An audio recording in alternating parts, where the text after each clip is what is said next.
If you want to know the reasons why I chose to move in New Zealand, keep watching!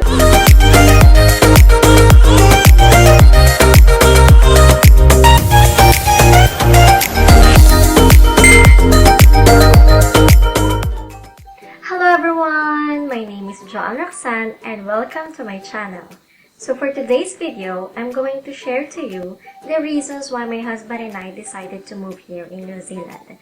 So for those of you who are new to my channel, I'm a Filipino nurse who worked in Saudi Arabia for the last 7 years, and now my husband and I are in New Zealand about to start working as registered nurses. And in my previous video, I shared the total cost that you would need to become a registered nurse here in New Zealand, and I know the first reaction was, ang mahal naman pala. Believe me, ganyan din ako before I started the application. So, why did I still pursue it? And with that, let me call my guest, my husband, who would help me share the reasons why we decided to move here in New Zealand. Hi guys, my name is Jason. I'm also a registered nurse who worked in Saudi Arabia for almost 14 years at doon ko na nakilala ang aking magandang asawa. He was the nursing supervisor sa first hospital ko sa Saudi at na-in love at first sight siya sa akin. Totoo yan at doon na kami nagka-ligawan at nagka-developan ba.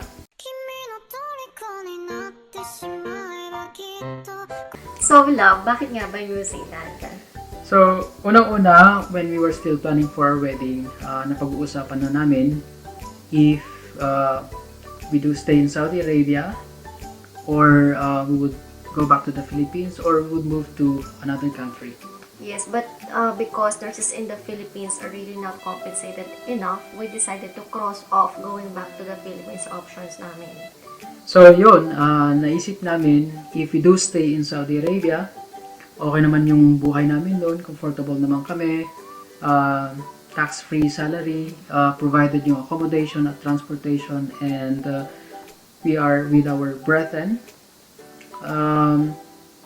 But at the end of the day, we would still go back to our country and we will still consider ourselves as expatriates. So if your goal is to save money, Saudi Arabia would be a good place to stay. But if you're planning to settling down with your family or build a new family like us, personally, hindi masyado yung Saudi Arabia. Pero, depende naman yan sa tao kasi That's we right. have lots of friends and family, friends, brethrens, families na nandun sila sa Saudi at okay naman. It was just our personal choice na hindi mag-settle sa Saudi, but we have nothing against Saudi Arabia. Totoo yan. And so, we considered different countries. We considered Ireland, USA, UK, Canada, Australia, and New Zealand. And when we had our honeymoon in Australia in 2019, we thought that the country is really beautiful.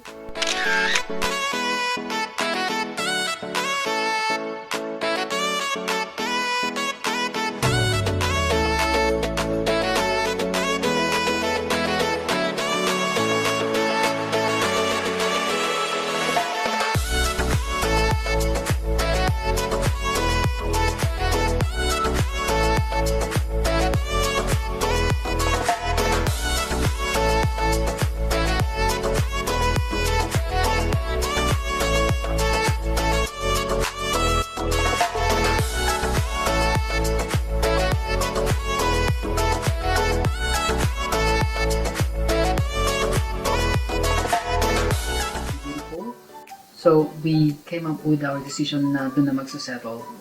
So, we searched on how to immigrate there as registered nurses. We even consulted an agency, but we found out na there is no direct pathway to become registered nurses in Australia if our experience is Saudi Arabia and the Philippines.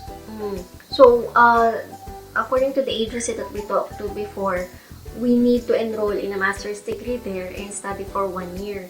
And we would be spending almost 1 million each para lang makapunta doon. Meaning, wala pa yung tuition, wala pa yung living expenses. So, namahala kami, kaya kami nag-back out. So we decided to consider Australia's little brother, New Zealand, and it turned out na magugustuhan pala namin yung place. And here are our reasons why we moved to New Zealand and why we think we made the right choice. Our first reason is that faster and cheaper pathway to become a registered nurse compared to Australia. Like what we had mentioned earlier, you need to study for 1 year bago ka makapagtrabaho as a registered nurse sa Australia. Unlike sa New Zealand, you just need to undergo a competency assessment program or CAP for about 6 to 12 weeks. And after that, pwede ka na magtrabaho as an RN.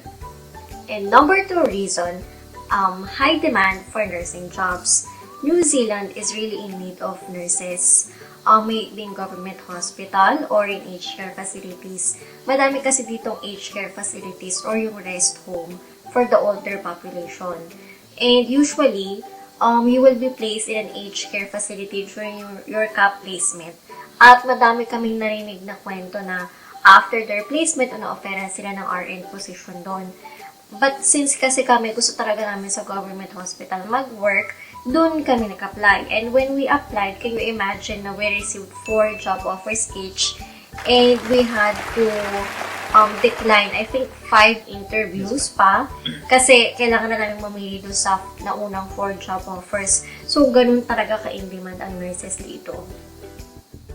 Thirdly, here in New Zealand, there is a great opportunity to have a work-life balance lifestyle. We read that in HSBC's 2020 Expat Explorer survey that New Zealand ranked first worldwide in work-life balance lifestyle category. Wow. As an illustration, you only need to work 40 hours a week. Unlike dun sa pinanggalingan namin sa Saudi Arabia, you need to work 48 hours a week. Another thing is that for government nurses, hindi ko lang alam sa ibang workers, that if you work on weekends, you will be paid 1.5 times your hourly rate. Kasi for them, on weekends, you are sacrificing your time. Instead of being with your family, you are working. So you will be paid 1.5 times your hourly rate. And also, malls and shops are usually opens up to 5 p.m. 5 p.m. only. So, for them, you need to spend time with your family. Kaya, hanggang 5 p.m. lang yung operation ng mga malls and shops. And then, 4th reason, Kiwis are generally friendly. When we first arrived here in New Zealand, feel talaga namin na welcome kami sa country nila. As in, napaka-friendly nila. Even yung makakasalubong mo lang sa kalsada, they would smile and say hello to you. Nung una, napapaisip ako kung kilala ko ba sila kasi nag-hi sila, nag-hello sila. Pero, na-realize ko na, it's just the way they are. Hindi nila sasabihin na, bakit nandito ka, expat ka lang. They will not treat you na parang superior sila sa'yo. And they are just really friendly. And even doon sa patients and patients' families na na-handle ko during my placement, syempre may mahirap talaga i-handle na pasyente, hindi naman mawawala yun. Pero in general, patients really value and respect nurses kahit hindi ka Kiwi. And they are just thankful that you are helping them. And our 5th reason why we chose to move to New Zealand is that New Zealand is the world's 2nd most desirable place to live for families. Since nagsisimula pa lang kami ng aking asawa, we thought that New Zealand would be the perfect place for us to build our new family. From having the world-class education, to develop public services, to being the 2nd safest country in the world, talagang family-friendly ang New Zealand. And another thing is that when we were still applying for our job, akala namin magkakaproblema kasi dahil mag-asawa kami. But then, it turned out the opposite dahil masaya pa sila na nag-apply kaming dalawa. And it's not a problem for them na magtrabaho kami sa isang ward. So, family-friendly talaga ang New Zealand. Number 6 reason why we chose to move here in New Zealand is the beautiful weather. So, we both came from Saudi Arabia na during summer, the temperature reaches to 50 degrees Celsius. So, ang init talaga sa labas. But here in New Zealand, during summer, the average temperature ranges from 21 to 27 degrees only. Yes. So, kalahati lang sa Saudi, diba? And also, during winter, hindi siya ganun kalamig compared sa other Western countries. So, in short, the weather here is not too cold and it's not too hot also. Next is the spectacular scenery. Everywhere is just like a postcard. Kahit sa ano anggulo ka tumingin, napakaganda ang New Zealand. If you have watched the movie Lord of the Rings, the Hobbiton, or the Narnia Chronicles, you could just imagine how beautiful New Zealand is.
Number 8th reason is, it is not as expensive as people might think.